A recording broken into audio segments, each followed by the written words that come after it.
Hi everybody, it's Anna and welcome back to my booktube channel. Erin and I are delighted that we are announcing the next round of the Disability Readathon, which is coming up in April of this year. This is a month-long readathon that is dedicated to reading books by, for, and about disabled people. It's an own voices readathon, so we ask that every book that you choose when you are deciding what your TBR is to participate is by a disabled author.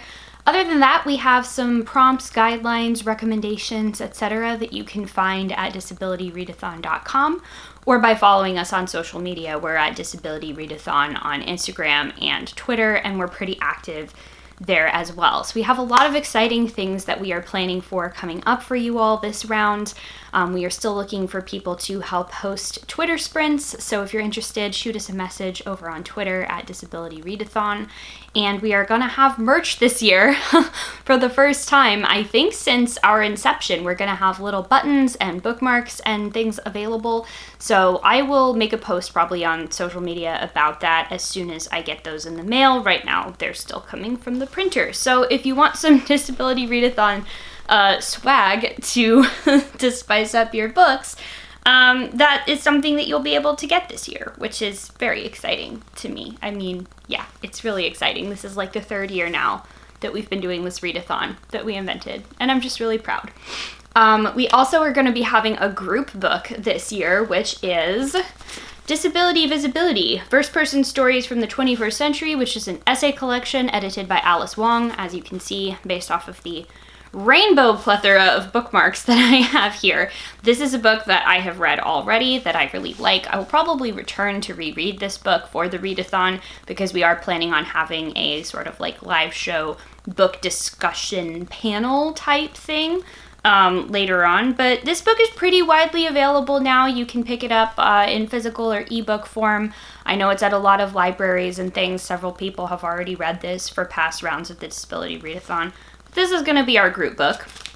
We designed the prompts for this to be as like low impact and low stress as possible. The only real requirement is that you read your texts by disabled authors, since that's kind of the whole point of this readathon. But we're really broad in terms of what you can do as far as text goes. A text could be a book, an audio book, something that's like a filmed performance, a movie, some type of recorded media, you know, whatever. We have a very like broad grad school interpretation of the word text, I think. And yeah, the rest of the prompts are available on our website. We suggest that you pick one from each of the 4 categories that we have outlined here. There are a couple different bonus challenges if you would like to make sure that, you know, you post your TBR here or on Instagram or wherever you share your book stuff. Just make sure that you include captions and image descriptions and all that good stuff to make your content accessible.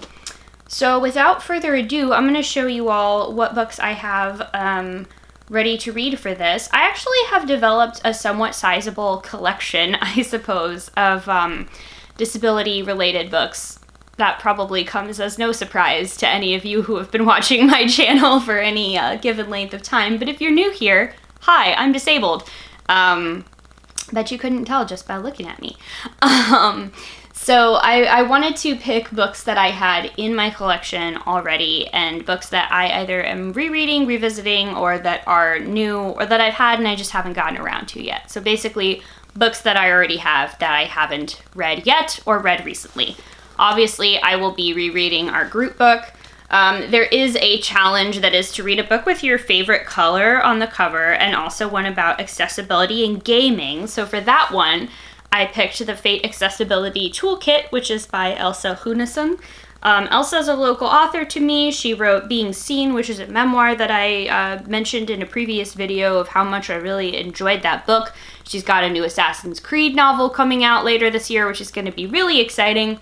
But I actually found out about Elsa first based off of her work in accessibility in tabletop gaming, because that is how I got into my job in tabletop gaming, was via accessibility and accessibility writing, excuse me. Wow, words. So this is a toolkit that's for use with the Fate system, which is a role-playing game system that I mean, like, this is for those specific rules, but I think that this contains like a lot of different resources for including disabled characters and disabled players at the table that will be applicable to a wide variety of games. So I'm excited to read that. We also had a poetry collection, which, you know, I love reading poetry, and I got Amanda Gorman's book, Call Us What We Carry. She is the poet that delivered the inauguration poet during President Biden's inauguration, and she is the first ever National Youth Poet Laureate at Urban Words. So I'm really excited to read this. I really enjoyed hearing her inaugural poem, and I've listened and watched that video again and again, but this is her first actual full-length collection. Can't wait to read this.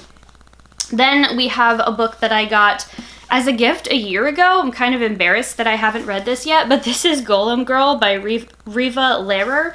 This is a memoir that is about the author's experience as a woman growing up with a physical disability, and also how society treats and marginalizes people who have strange bodies, which is the word that she uses in the blurb description of this. I believe this author has scoliosis, and I was intrigued actually by the title Golem Girl, just because the golem is my favorite like figure in Jewish folklore and mythology. So I picked this up because of that. Didn't know it was a disability memoir, but now I do. And then finally, a book that I have had, again, for an embarrassingly long amount of time.